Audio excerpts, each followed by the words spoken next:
All right, we're live. We're back with another episode of Battle of the Brands. This one is special. We got Jimmy the Brick Flick, your Legacy Fighting Alliance flyweight champion.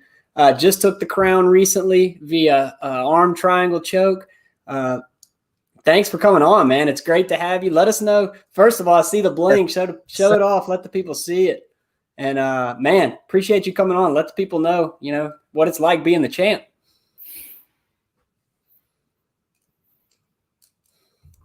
Uh-oh. We're cutting out already. Can you hear me, Jimmy? Might be having some technical difficulties. Uh-oh. You getting anything on your end, James? It's frozen up, huh? No, literally it's just frozen. Yeah. Yeah, here he goes. Here he goes. It's moving a little bit. Can you hear us?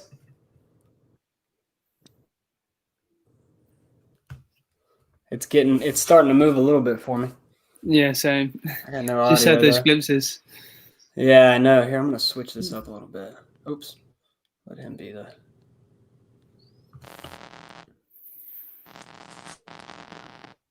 Here, I might try to send him a new invite.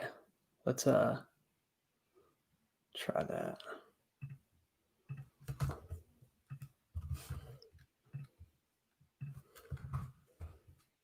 Sorry, everybody. Sometimes these things happen. What happens when you go live, though? How do you feel about this week's card, James? You got a good breakdown for us today? Yeah, no, I'm very much looking forward to this one. Yeah, hopefully I can provide a good one. I think we feel a little more confident than we did on the last one, so I'm hoping that we can show that. Let's see. Man.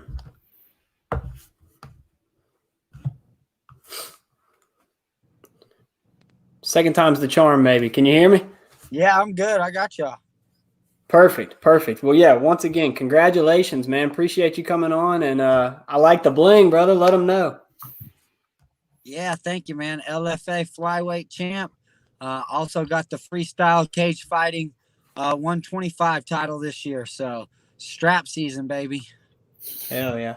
I love it. I'm assuming that you plan to carry that same momentum over to the Contender Series. I mean, getting your name put up on a big stage like that has got to feel good, seeing the names that have come out of the Contender Series lately. I mean, you see 5 for 5 contracts given this week from Dana. I'm sure you're hoping he's got another vacation planned before September 1st, but I have no doubt you're going to take care of business. Oh, yeah, man. My fights are always exciting. So my plan is to go in there and put on another exciting fight. No matter what, my fights always come out good, exciting. And I'm pretty sure if I go out there and get this win, I'm getting signed to the UFC. I don't think there's any doubt about it. I mean, especially with guys like Davison Figueiredo and now talks of Cody Garbrandt going to that same division. I mean, that weight class is stacked right now, and they're definitely looking to bring more talent in. I don't think there's any doubt about that. So I'm pumped to see where your career goes, and I'm excited to be on the train early. I love me and Tony talk about it all the time, finding these guys like yourself who, might not be on the big stage yet, but that we feel like the things we see, we have no doubt that you're going to find success there. So appreciate you coming on again, man. It's awesome to have you. All right. Thanks for having me. And I feel the same way, man. I've been in this sport over a decade. I'm 3-0 in LFA with 3 finishes, 1 in the first round, 1 in the second round, 1 in the third round. So they know I can finish in every round. I bring the fight every time, and I'm always looking for the finish. I love it. We'll let James kind of start this thing off. You'll see how it goes pretty quickly. We don't take a ton of time on these, but we just like to have a little competition here going up through the fight card coming up this weekend, and see who we like. Give anybody expertise that you've got, or just have some fun with us and see how you do. So I'll kind of start it off. Early prelims, first fight of the night. We've got Kai Kamaka versus Tony Kelly. James, what you got for us on this one? Sorry, which one was the first one, sorry? Kai Kamaka versus Tony Kelly is what shows first for me here. That's what I've got on the UFC 252. It was added kind of late. Chris Dawkins and Parker Porter was the first fight listed up until recently. So if you don't have that one on there, we can circle back, or if you want to start with Dawkins versus Porter, that works for me. Yeah, that's literally one of the first ones I've got on mine now. Sorry about that. Yeah. No, you're good. No, I'm very much looking forward to this one because obviously the two are making their promotional debuts, and you look at Chris Daukaus, he's a natural born finisher. He loves to get the fight done early. I think 7 out of his 8 professional wins have come via finish. So we know what to expect. And same with Parker Porter. We obviously know what he brings to the table. They're both finishers. I think Daukaus is the sort of better striker, and I think he has the ability to sort of knock his opponent out. And obviously Porter does have the striking range as well. So I'm going to lean towards Chris on this one via first round TKO. I like it. Jimmy, what do you think? I mean, do you, as a fighter, do you really spend a lot of time watching these new guys that are, not new guys, but up-and-comers, guys that are making promotional debuts? Or are you, I mean, some guys don't really watch as much, I guess. You've heard guys like Sean O'Malley saying he's never even watched a Contender Series episode. So I find that interesting to see kind of from a fighter's perspective. On these two guys, I don't know who they are. Usually better with faces. But I'm always watching. I'm watching the Contender Series. I'm on Fightbook MMA all the time doing my picks for Tapology. So I love to follow the sport, follow the new and upcomers as well. So, but no, I don't know who these guys are without seeing a face. But it looks like it's going to be a fight. He said one guy's got 8 finishes. So that's exciting. So I'm excited. Yeah, no shame in it for sure. We definitely have to do some deep dives on some of these guys, especially the early prelims. But I'm with you, James. Exactly. I've got Chris Daukaus winning this one. So I just felt like he was the more well-rounded fighter. Jimmy the Brick, we talk about his game's solid in every facet. I mean, hence the nickname. So I think a similar thing is going to show itself here. I think Daukaus is probably the more well-rounded fighter. And I hope we're in the same order here, but the next fight I've got is Ashley Yoder versus Lavinia Souza. Yeah. No, I've got that one as well, mate. Perfect. Okay, well, lead it off. Let us know. Obviously, I think when you're going into the sort of fight, you know what to expect from both fighters, really. I think with Souza, she's more of a well-established sort of BJJ expert, and I think a lot of her wins have come via submission. So if she can get to the fight to the floor early, then I think we'll see sort of lights out for Ashley Yoder, who's also a capable wrestler and has a good sort of BJJ skills on the mat, and she's more of an accomplished grappler as well. So I do see Souza winning this one via a second round submission. I just think she has the edge in that sort of department, whereas Yoder may have the better striking. So if the fight does stand, who knows, she may get the finish there. But I don't know. I think Souza gets the fight to the floor early on, and I think we'll see a sort of not necessarily a dominant performance, but a clean performance from Souza. And like I said, she'll get it done by a second round submission. Yeah, I completely agree. I've actually got her winning by first round submission. It gets harder and harder to lock those submissions in later in the rounds, you see. But I just think that, like you said, with the small cage, I don't see it taking that long to get it to the ground. 25-foot cage being as small as it is. I don't think it stays on the feet for long, and I think she is definitely the better jiu-jitsu practitioner. So I think she'll be able to sink something in early. Me being a jiu-jitsu guy, I'm going to have to agree with both of you guys. Yeah. I think that it'll be a good fight, though, early on. This next one, to me, is the first fight of the night that I see fireworks coming. You've got downtown TJ Brown versus Danny Chavez. This one is going to be good. We've got bombs coming. Jimmy, I already see you shaking your head. You know these guys? You've seen them coming up? Oh, I know TJ Brown, man. And coming off that last fight where he was dominating and then got caught in a submission, I see him coming for some revenge. I believe that was his last fight against Griffin, correct? It was. Mm-hmm. Yeah. That's right. So he's coming with them bombs, man. I think he's going to get that finish. Yeah, and he looked to me to be winning that fight. A great fight. It was anybody's fight at the time. But like you said, just got caught in a weird spot and finished. But I like him finishing this fight. I think they're kind of not giving him a layup by any means, but I think Dana saw a similar thing. That's why you still see him here after a loss on his last fight. He saw that he's got potential, and I think he's going to put on a hell of a show. I've got TJ Brown by second round KO. James, what you got on that one?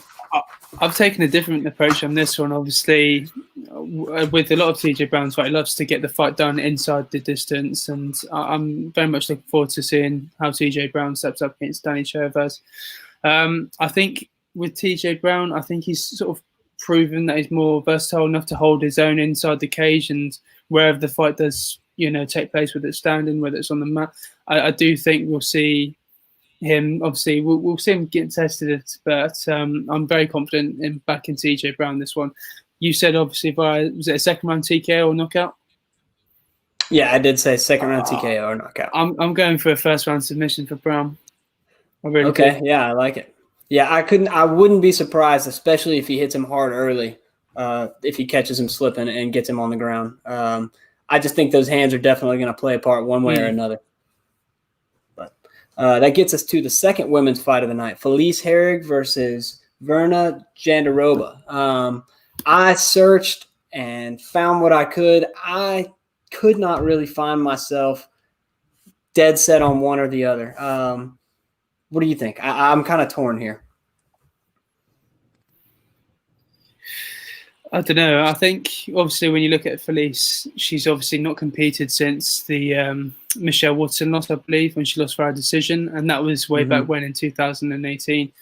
Unfortunately, injuries have hampered her sort of return since, but obviously this will be her first fight in nearly 2 years. When you look at Virna, obviously I think she won the Invicta strawweight title a couple of years back, and she's 15-1. Again. I think a lot of her wins have come via submission, and it's sort of the same with the Yoda sort of fight. You know what to expect from Virna. You know how she's going to sort of approach the fight, and I think Herrig will sort of struggle when it comes to sort of Virna's lethal ground game, and I think they'll pay dividends for Virna. I think she'll get it done by a second round submission. Yeah, 15-1 speaks for itself. I saw Jimmy nodding down there. I mean, that's impressive for sure. Yeah, that's awesome, man. And Felice is a tough girl, though, man, and she survived. So I'll be excited to see that fight. Yeah, I had seen that she was being kind of shared. I saw some stuff about her being shared online, and I started digging a little bit. She is tough, man. I watched a couple of her previous fights. I could see her finding a to get it to decision. It's just going to be tough. We talk about, sets, different angles and ways that you can win the fight. And I feel like Jandiroba probably has just a few more tools in her tool bag that could help her win this fight. But I do have to pick some underdogs every now and then. So I'm tempted to maybe take Herrig by decision here. Now that I'm looking at what I've got coming up. Yeah, I actually am going to take Herrig by decision here and make that one of my underdog picks of the night. Jimmy, I don't know if Anthony made it clear to you, but underdogs in our little scoring system count triples. So it's 3 points for an underdog versus 1 for a favorite. So as we keep track, we kind of watch that kind of stuff too. Nice. Next fight of the night, another good one here. Jim Miller versus Vince Pichel. Two guys, again, that are going to be swinging for the fences. Jim Miller has been in some absolute wars in his career. And I plan to see blood. I plan to see the same kind of thing this weekend. I see you nodding. What do you guys think? It's a tough one to call. I mean, I'm probably going to – this may shock you, this one. Obviously, you look at Jim Miller, he's just such a well-rounded, experienced veteran of the sport, and take nothing away from him. He has achieved a lot in his MMA career, and I've got nothing but respect for Jim Miller when he does decide to hang up his gloves. But this is really going to be a tough one. I think with Miller, he's in my opinion, he's more of a smooth striker, and he's certainly a dangerous submission artist. I think, whilst Vince, he has the size advantage over Jim, in my opinion. And I'm a fan of Jim Miller. I love watching Jim Miller, but I think when you look at him, he starts to fight strong, but sort of ultimately fades, in my opinion, under sort of. And I'm sort of referring to the fight with Scott Holtzman, where he started off strong, and he sort of ultimately faded towards the last rounds. And I think that'll be this. I think that'll be the same with this one. I'm going to go for a Vince via a unanimous decision. All right, Jimmy, what do you think here? I'm taking Jim Miller all day, man. I love Jim Miller. He's a grinder. He's got amazing jiu-jitsu, and he does nothing but go forward. So I think Jim Miller get that submission late in round 3. Be my guess. The good thing about a guy like Jim Miller, as we get, this is the last fight of the prelims. He's been in this position so many times. The stage is not going to be too big for him. With no crowd, it might not feel too big for anybody out there. I don't know. But 14 losses on his record, he's not scared to lose. And like you said, Jimmy, he's always going forward. He's already had that, the big fear of losing has happened. So it's not necessarily about that. I think it's about him showing just what he can do. But he's taken a lot of shots too. So everybody's got a limit, that number that they hit, that the lights start to go out a little easier. But if he can get it to the ground, I think he can win this thing. I've actually got Jim Miller winning by decision. So we'll see. I think he does press it. Pikel's tough. It'll be interesting to see. And we've got a familiar name coming up, one that we've seen recently, Herbert Burns versus Daniel Pineda. The Burns family name, man, it's hot right now for sure. Herbert's climbing his way up the card too, so it's exciting to see him finally make it to the main card. And what do you think, James? I mean, we got a good one. Yeah, no, I'm very much looking forward to this one. I think I've been one to sort of overlook Herbert in his recent fight. I've sort of backed against him, but I was very impressed with him in his last outing, and I think we'll sort of see the same coming into fight week this weekend. I think, like I said, I sorely underestimated Burns against Dunham. I just assumed that, Dunham would get the job done. But you look at Burns on paper, it's just wrestling, his sort of BJJ background is just second to none. Obviously, you look at the namesake Burns. I mean, both of them are sort of getting their names out there this year, and I'm very much looking forward to this one. Pineda's best chance, I think, is to sort of catch Burns early on the feet and trying to sort of outpick him apart. But when the transition is obviously going for the takedown and when the fight's on the floor, I just do not see Daniel holding his own, especially against a guy like Herbert Burns. And with that sense, I'm going to go for a Herbert Burns via a first-round submission. I think the future does look bright for Herbert. And obviously, Definitely. with the backing of his brother, Gilbert, I think that'll help him a lot. It won't hurt. Daniel Pineda, baby. I mean, he went over to PFL, put the #1 guy out, dude, on short notice. And then he got kind of screwed with his drug test, man. I'm not for sure what happened with that, but I feel like PFL pushed him off. Wanted, what's his name, the wrestler, to win that $1 million tournament. And now he's stepping back up in the UFC. I think Pineda keeps it on the feet. Man, I think he can get this one done by decision or knockout. I wouldn't be surprised. This was actually my second upset of the night. I liked Pineda as well. Watching some of his stuff, you can tell it's hard. It's so hard when you look back and you see these guys just dusting people in lower, smaller promotions like the ones that he's been in up to this point. You wonder, is he really, killing, beating killers, or are these guys that he's head and shoulders above? Because he's going to see, an equal match in the cage in the UFC. But there's some guys you see, they just move a little different in the cage, and he's dangerous on his feet. And if he can keep it on his feet, it's going to be a problem. It's going to be hard to do in the small cage, but we've fallen to a little bit of an early season deficit over here at Ramblin' and Gambling. So I got to pick some underdogs. So I'm going to take Daniel Pineda by a decision as well, inspired by my man Jimmy the Brick. So I love it.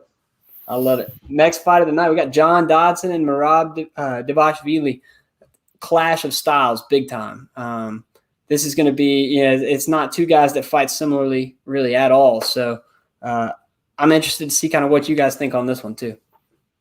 Yeah, it's a tough one to score. Where you look at Merab Dvalishvili, I think you look at the Georgians, especially in the UFC. I mean, there aren't many of them, but they're starting to get their name out there in recent months. And obviously, Merab's obviously at the heart of that. It's obviously with Merab, he's just so relentless in his work ethic, and just his sort of ground game ability is just sort of second to none. And he's very quick with his takedowns.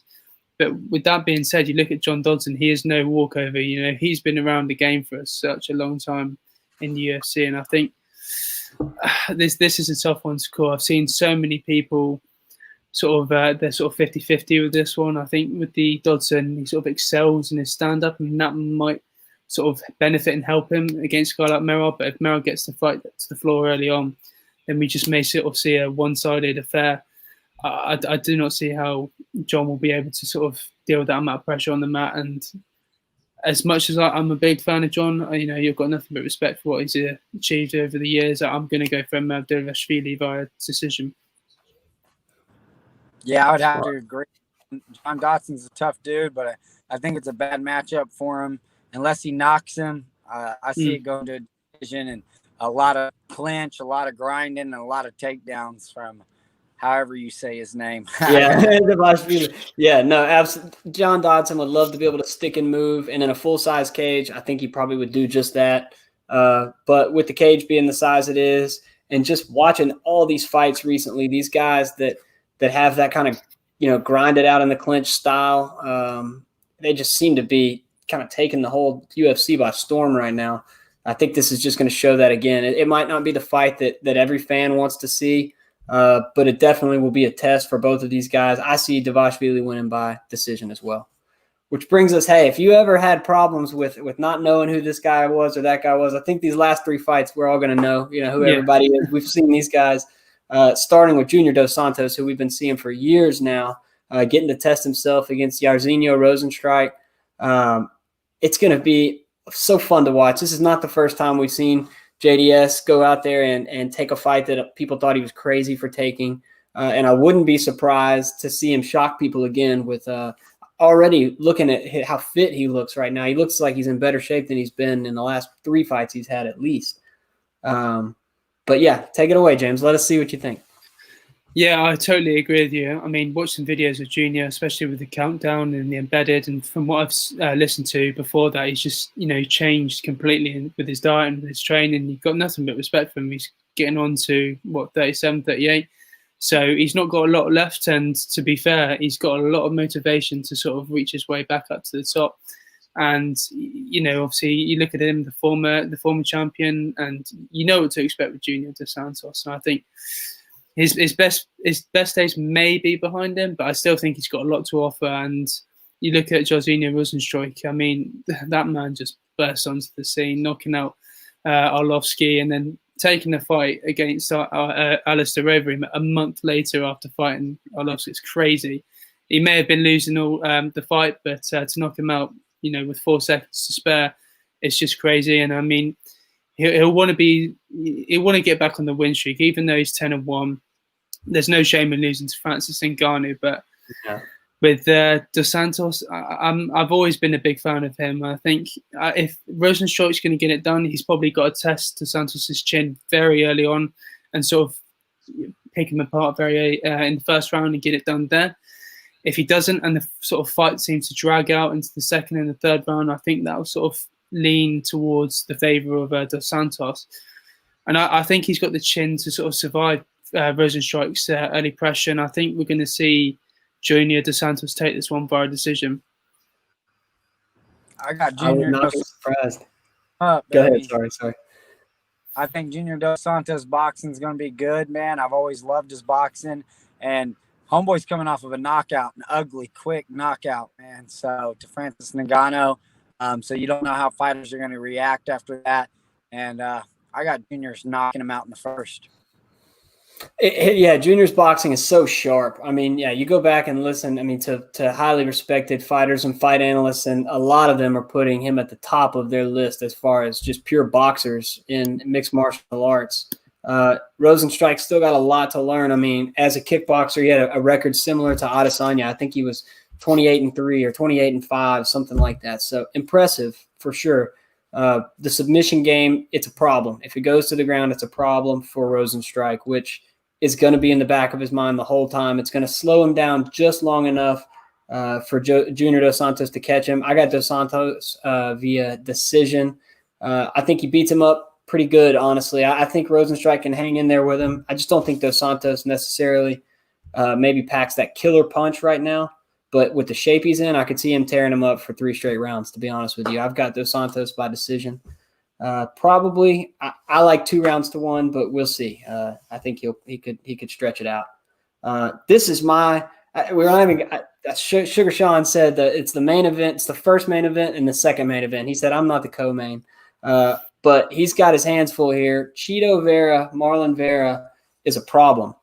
He's been a problem for a lot of people. He's been probably for me the guy that's flown under the radar the most. If you look back at his career, I think he's got like 13, 14 fights in the UFC. And I hardly knew of the guy, to be honest with you, until I start watching him. That's the power of a guy like Sean O'Malley, getting a following like he has off the Contender Series. So that should tell you some things. He's built a name for himself as well. But what do you think here? We've got another clash of styles. Yeah, certainly going to be a tough one. I mean, I've always been on the Sugar Sean hype train very early on. It just exploded and burst onto the scene very early on. And I think with Marlon, I totally agree with you. I think he's going to be Sean's toughest test to date. I think he's only about a year or two older than Sean, but he's got a load of experience and he's competed in the UFC for a fair while now. I think like you said, I think we know what to expect from Sean O'Malley. I think his striking is just crisp and pitch perfect. Whereas with Marlon, I think his best bet is to sort of use his BJJ sort of skills. I don't think we will see him use that, but I think he'll sort of tend to go toe-to-toe with Sean. I don't think that'll bode well with a guy like Vera, and especially when you're looking at O'Malley, he could just knock the living daylights out of you. And I know you look at his first two performances against Ware and Sukumtar, they all went the decision, but they're very dominant performances, in my opinion, from O'Malley. And the second fights with Quinhos and Wineland just punched the living daylights out of him, knocked them out very quickly. And I think, like I said, this will be his toughest test to date, but you cannot rule out Vera on this one. There is a path to victory for Vera, and I've been torn with my prediction all week. I've stuck with the same fighter, but as to how we get it done, I'm probably going to go back to my first decision. I'm going to go for O'Malley by a first round knockout. Yeah, tough fight, man. I watched the interview with O'Malley. O'Malley was talking about how Vera likes to get hit, and he gets hit a lot. And you can't do that against O'Malley. O'Malley's got amazing kicks. He's very strong at 135, but Vera's got awesome jiu-jitsu, and it's a small cage. I think if he has a different kind of game plan and tries to get it to the ground to test O'Malley's ground, then we could see a different kind of fight from Vera. But if he tries to stand and strike, I got Malley all day. Yeah, I'm with you. And I think it's going to be the small cage is a problem, but we've seen recently there's been a couple fights with guys that have crazy long arms. Sean O'Malley's got these long arms and legs, and he has an ability to post differently than a lot of people can. When he gets wrist control, he can put Cheeto's hand completely out of play. If he's sharpened his jiu-jitsu the way that he hints toward, like he talks about it like, yeah, you guys haven't seen it yet, but it's there. If that's the case, if O'Malley looks sharp on the ground and can get it back to the feet, I think it will be tough. We've seen Sean O'Malley kind of gas a little bit because he tries to start so fast, and he even mentioned that Marlon Vera likes to start slow. His assumption was that he's afraid to gas, that Cheeto's scared to gas in the later rounds. But we'll see. I've got it right here. It was one of the ones I circled. I got Sean by first round KO. He called it. He's called his last two fights. Who am I to say that he's wrong? I mean, the guy seems to believe it. You see guys like Connor come through and predict these kinds of things, and now Sean's coming through and doing the same kinds of things. Some of them you believe them, and you just know when they're real. He's real. He's coming against a real test in Cheeto Vera. I don't want to discount that at all, but right there, Sean in first round by the KO. I think we were pretty much unanimous on that, so I'm excited to see. I mean, he's got us believing. And then your main event, the trilogy, the one that we've been waiting for. We've seen it play out. Two totally different fights, the first two. So Stipe Miocic versus DC, Daniel Cormier. Does Daniel Cormier get to ride off into the sunset and finish his career with glory as the heavyweight champion again? Absolutely. I mean, you look at DC, I mean, what he's achieved is absolutely sensational. I know when he does decide to hang up his gloves after the fight, I mean, the two John Jones defeats are always going to be at the back of his mind, but what he's achieved, the two-division champion, is just remarkable, and he'll go down as one of the GOATs. I think with this fight, I think the smaller cage, in my personal opinion, benefits Daniel Cormier. He can implement his wrestling, he can implement the dirty boxing, he can sort of catch Miocic early on, but I don't think – I think we'll see this one go to the later rounds. I mean, you look at the first fight, DC knocked him out in the first round, and then the second one, it took 4 rounds until Miocic decided to change up his game plan and, look for the body shots and got the finish. So you can't discredit and you cannot rule out Stipe Miocic in this fight, because he is arguably one of the greats to step into the cage at heavyweight in the UFC. And he'll have a lot to prove as well, because if he loses the fight with Daniel Cormier, he may consider retiring. And if he wins, he still may feel like he's got a little bit left to give towards UFC. So it's got all the ingredients to be a great trilogy. You've seen DC go into Fight Week saying, I prefer this rivalry to John Jones. And, I'm really loving this side of DC. He's very determined to win back that belt and to go out on a high, like you said. I think we'll see DC get this one done by a 4th round TKO, in my opinion. I think DC is going to take him down, grind him out, get that rear naked choke in the first 3. First 3, I love it. I've been keeping this tradition every weekend. I let Tony call the main card, so he told me on my way home today. He said, "Look, here's how I see it playing out." He said DC comes out in the first round, boxes with him for a little bit, beats him up, takes him down to finish the round. Second round, he said, I see it playing out mostly on the mat. DC is going to get it to the ground and either hold it there or just gas him. And he said he thinks clinch KO, something similar on the cage, I guess it was clinch KO in the middle, the first matchup. But he said he sees another clinch KO or cage side knockout in the third. So I'm going with third round TKO or KO for Daniel Cormier. He once again becomes the champ. He gets to retire the GOAT, stealing that title from Miocic. Just a couple years ago, you had Joe Rogan saying that Miocic is on his way to becoming the GOAT. Both of these guys are absolute superstars, but for all the same reasons you said, the smaller cage. I think Cormier is healthier right now. I think he's more focused. He get a lot of distractions in the rematch. It was clear that he wanted to fight Brock Lesnar for the money fight. Miocic was kind of a fallback plan. So at that point, I don't think his head was in the right place. And I think he gets it done. I'm excited. I think it's going to be the best card we've had in a few weeks. For at least we've been so spoiled with all these good fights. But hey, if there's another one I'm looking forward to, September 1, the Contender Series. Your boy Jimmy the Brick Flick making his UFC Contender Series fight debut. Hopefully it's one and done on the Contender Series and you get that contract, baby. I don't want you to have to fight 3 times in there before you get that money. Hey, man, I agree, man. September 1st, we're going to be more than ready. Nate Smith's O's got to go, man. We started off with Greg Fisher never being finished. I told everybody I was going to finish him. Not only did I finish him, I didn't even punch the guy. I kicked him once, double leg, head and armed him in 38 seconds. I got the second fastest win in LFA history. Right behind the guy I want to fight, Brandon Royval. So he fights September 12th. So I'm hoping to get this contract on the UFC Tuesday Night Contender. And if I do win that contract and win the fight, I'm calling for Brandon Royval. That's who I want, baby. I want to chase him. He's got the fastest win in front of me. I was actually scheduled to fight him. And then they took a different opponent. And I was not happy about it. So that's the fight I want. I want to make a statement here. Take this guy's O away and go earn my shot in the UFC. Well, we'll get that message out there for you, and I'm sure you'll get a chance to do it yourself. I don't plan on seeing anything other than Jimmy the Brick on that TV after the Contender Series fight, letting us know. I plan to see you out there, and I appreciate you again coming on the show. Like I said, we love this. I love going and finding fighters like yourself who we find to be just head and shoulders above the guys they're fighting right now, and just have such a bright future in the UFC. So, congratulations on your belt again. Winning it in such incredible fashion, and I expect to see a lot more from you. Hope to hear from you soon. Yes, sir. Thanks for having me on. I appreciate you guys, man, and I can't wait. Yeah, best of luck, man. I'll be supporting you from the UK. Nice. Thank y'all, man. We'll talk soon. Absolutely. See you guys.